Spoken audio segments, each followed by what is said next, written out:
Hello, everyone. This is the old guy here again, Jerry, and we're going to discuss something a little different right now. Um it's called fighting tax valuations on your property.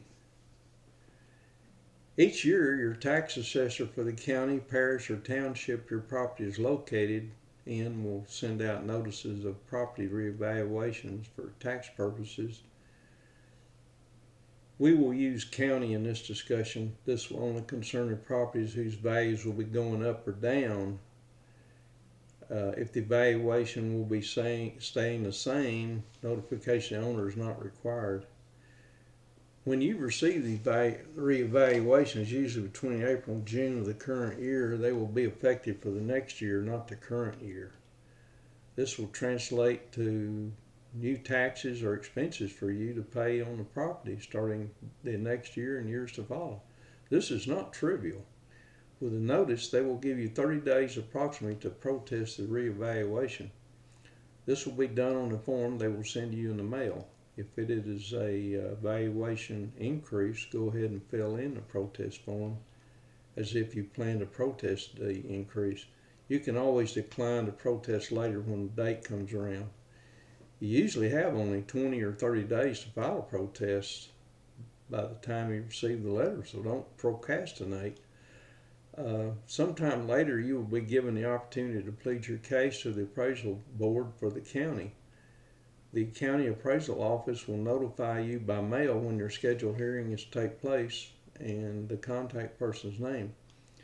If you do not live in the county where the property is located, use a phone, scan, or email to communicate this with the person in the appraisal office. Indicate to them that you cannot be there in person, but you will present facts. You will present facts either by scanning or email attachments that will state your case by defending any increase to the valuation of property. Don't wait until the day of the hearing to do this. As soon as you receive the notice of a hearing with the contact person's name, contact them immediately. Did I forget to tell you? You need to have proof that your property is being overvalued. If you feel that your property is being overvalued, you're going to need written proof. How do you get this proof? This is much easier due to the fact that most counties now have their property records, which are public information available on a public website for the county.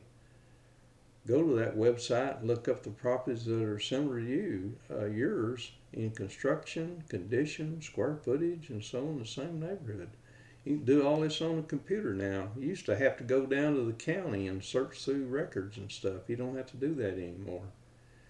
If you have trouble with finding something similar, ask your local real estate agent to help you narrow your search.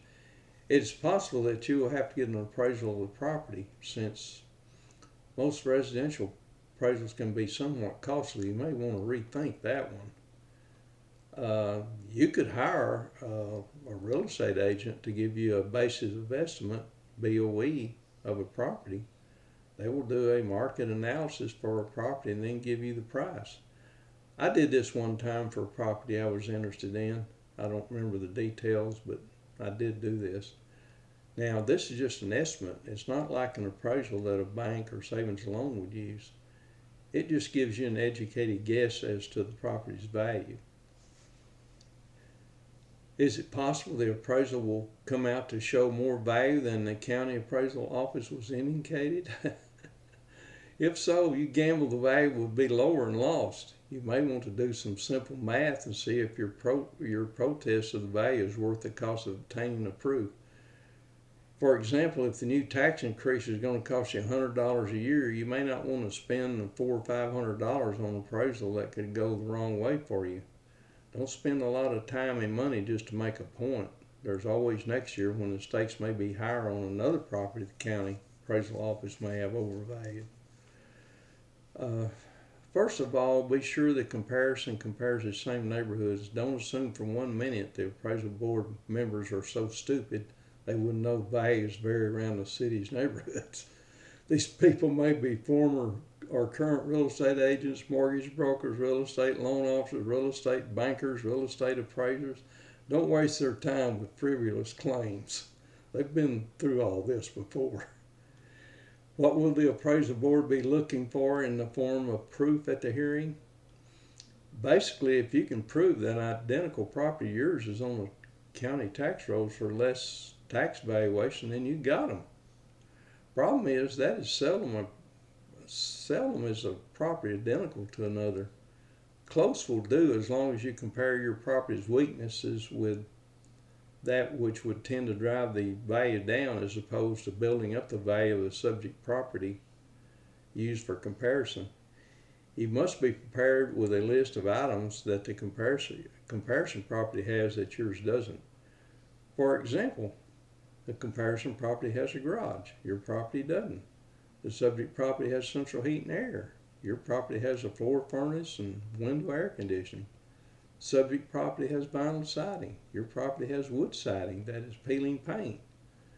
You should have pictures to back up your claims. With cell phones, it's so easy to get pictures these days. Even if the subject house is occupied by people you don't know, just explain the situation. I'm sure they will allow you to take interior pictures. Offer them compensation or a gift card if you feel a reluctance. Unable to take pictures? Have your friend, the real estate agent, do it for you and send you the attachment via email. You do have friends in real estate, don't you? Nothing is free, so offer to pay for services of any real estate friend or agent. Thank you. See you next time.